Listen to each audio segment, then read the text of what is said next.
38 minutes. Now we begin prop loading at T-minus 35 minutes, and Falcon 9 is a bipropellant vehicle. That means that we use two propellants, a fuel and an oxidizer. For Falcon 9, our fuel is a refined form of kerosene, which we call RP1, or rocket propellant 1. Our oxidizer is a super chilled liquid oxygen, and that's what we call densified LOX. So when it's fully fueled, Falcon 9's first and second stage combine to carry over 1.1 million pounds of propellant. And we'll burn through most of that in the 8.5 minutes that it takes to land the stage and get the second stage into its initial orbit.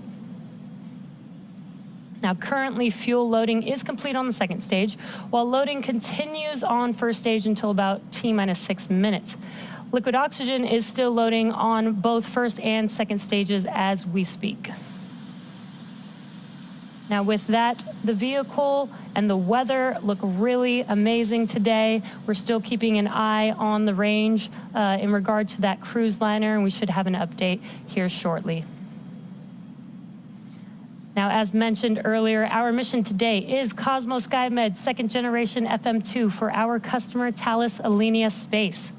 The constellation is owned by the Italian Space Agency and Ministry of Defense. The dual-purpose network is composed of 4 identical satellites of the first generation, launched in orbit between 2007 and 2010, which will gradually be replaced by the second generation ones, improving efficiency and capability in areas such as nation security and planetary preservation. The first satellite of the second generation was launched in 2019, and today will be the second generation satellite to launch. To help us better understand the capabilities of the Cosmos SkyMed constellation, here's an explanation from the Italian Space Agency's President and Head of Programs Directorate. The Cosmos SkyMed second generation is a constellation of 4 satellites equipped with a synthetic aperture payload able to acquire images in any part of the Earth's surface with an unprecedented resolution and image quality. The Cosmos SkyMed satellites, like the optical systems, are able to operate during the night and in presence of clouds. This is thanks to the specific frequency used for the acquisition. The antenna is totally new and is able to acquire simultaneously images at a very big distance between them, and the data acquired contain a lot of new information with respect to the past generation. For the better use of the satellites and the exploitation of data, we have developed a new control center and processing center in Italy. This will enable the development of new science and new services application for the benefit of citizens, institutions, and entrepreneurs.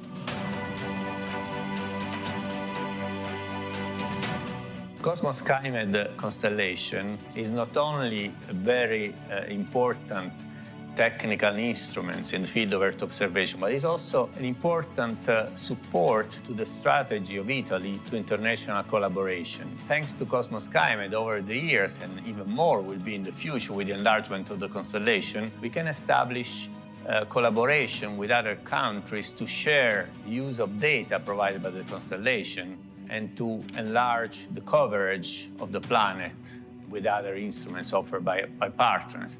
I'm talking about so far, for example, Argentina. We plan in the future to do collaboration with Israel, and so on.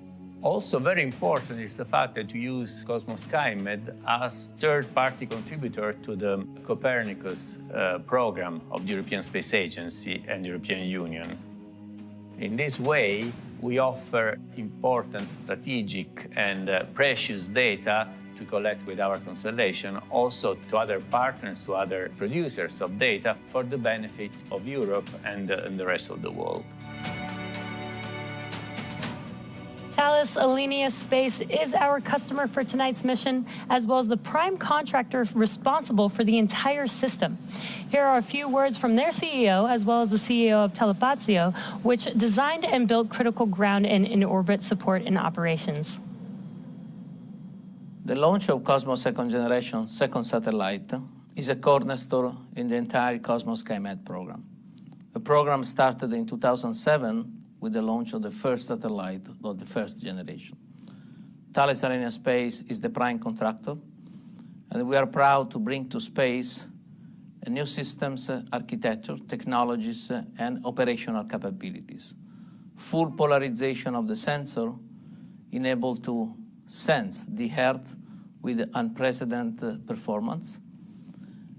Agility of the platform is really important to add new operational modes, and ultra-fine resolution is extremely important to monitor the planet. Cosmos SkyMed is a key program to monitor our planet, to sustain new services and applications, to bring information about the evolution of our planet. For Cosmos SkyMed second generation, Telespazio provides digital ground segment, integrated logistics support, and maintenance in operating condition.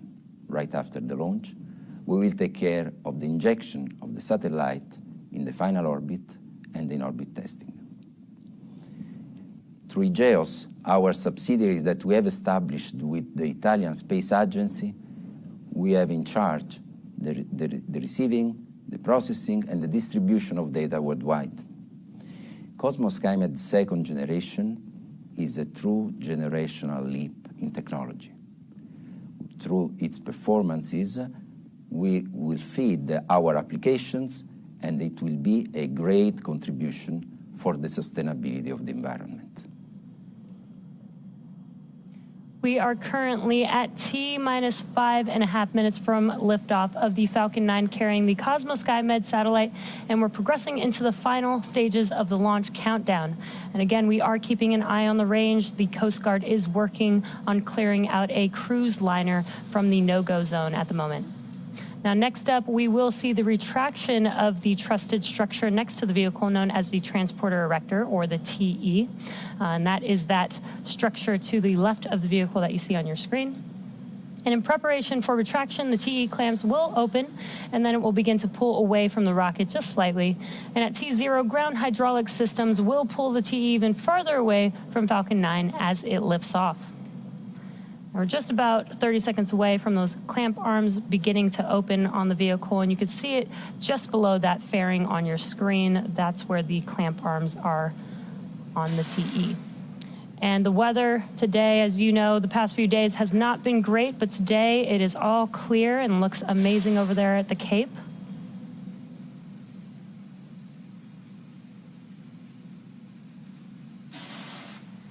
And we should see the clamp arms begin to open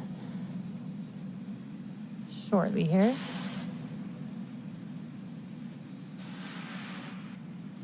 And it's very slight, but you can see those clamp arms opening up on your screen. Once these open, then the TE can begin to move away from the vehicle. Now, the TE is used to roll Falcon 9 out to the launch pad, and it raises it to its vertical launch position. It also routes power, fluids, and communication to both the rocket and the satellite. The first stage is connected to a launch mount at the base of the TE, but the structure is hinged and will retract away from the vehicle in preparation for launch. And you may hear the TE referred to as a strong back from the nets.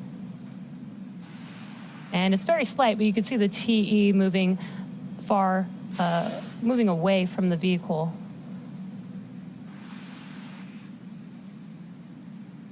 Now, at this point in the countdown, both the first and second stages are nearly fully loaded with 1 million pounds of kerosene fuel and liquid oxygen. Both first stage and second stage should finish prop loading about a minute apart from each other. First stage should be wrapping up here in a few seconds at T-minus 3 minutes. Stage 1 LOX load is complete. And there's that call out. Stage 1 LOX load complete. Stage 2 should wrap up at about T-minus 2 minutes. And you can see a little bit of white clouds around the vehicle. Now, that's created when our propellant oxidizer, that super chilled liquid oxygen, comes in contact with the warmer air around it and condenses the air around it. At T-minus 60 seconds, Falcon 9 will be in startup. And this means that the rocket's autonomous internal flight computers have taken over the launch countdown. And then just inside the T-minus 2 second mark, we'll light those Merlin 1D engines for liftoff. Now, the Cosmos SkyMed satellite continues to be healthy, and the Falcon 9 team still tracking that the range with the Coast Guard with that cruise liner in the no-go zone. If for that reason we do not launch today, we do have a backup opportunity tomorrow at the same time, but weather is still looking amazing over there at the Cape. So with that, we're proceeding into the last couple minutes of the terminal count. Stage 2 LOX load is complete. There's that call out that stage 2 LOX loading is now complete on the second stage. That completes loading for both first and second stage. Now you can see some venting there on your screen. That is the clearing of Closeouts has started. That's the clearing of the LOX line on the transporter erector. And around T minus 1 minute, Falcon 9 will take over the launch countdown. And the flight computers will begin to execute stored programs to prepare the vehicle for flight.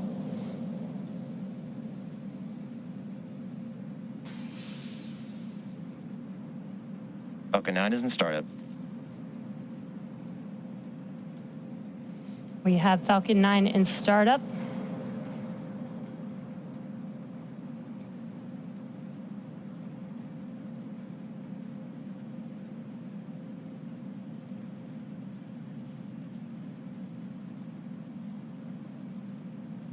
Hold, hold, hold.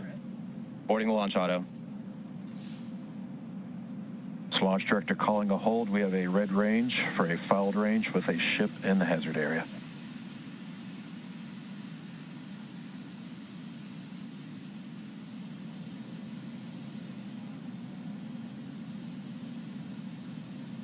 And as you just heard, we did have a hold call on the countdown. That is because we had a watch item with the range. We did have a cruise liner making its way towards the no-go zone that the Coast Guard was unable to clear out in time for T0 today. But again, as we mentioned, we do have a backup opportunity tomorrow, so we will try one more time tomorrow. The vehicle is still healthy. The payload is healthy. Everything was looking good for an on-time liftoff today, aside from the range. So we will try one more time tomorrow. Thank you for tuning in, and we'll see you again soon.